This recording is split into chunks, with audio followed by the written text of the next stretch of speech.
Hello, myself Dr. Navneeta, General Physician and Diabetology, working at Treat Super Specialty Hospital, Bachpalli.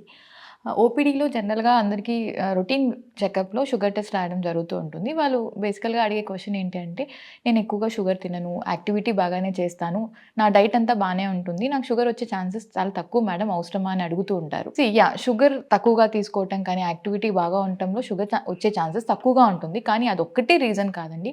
There are various other reasons అనమాట. Maybe hereditary అయ్యుండొచ్చు, genes ప్రకారం అయ్యుండొచ్చు, మనం తీసుకునే stress అయ్యుండొచ్చు. చాలా ఫ్యాక్టర్స్ ఉంటాయన్నమాట. సో, కొంతమంది షుగర్ ఎక్కువగా తింటూ ఉంటారు. వాళ్ళకి షుగర్ రాకపోవచ్చు. సో, చాలా ఫ్యాక్టర్స్ ప్లే అవుతూ ఉంటాయి. బేసికల్‌గా అబోవ్ 20 ఇయర్స్ కానీ, 30 ఇయర్స్‌కి రొటీన్ చెకప్‌లో షుగర్ చేయటం అనేది బెటర్. ఎందుకంటే ఎర్లీగా డిటెక్ట్ చేస్తే కనుక మనం రివర్స్ చేసే ఛాన్సెస్ ఎక్కువగా ఉంటాయి.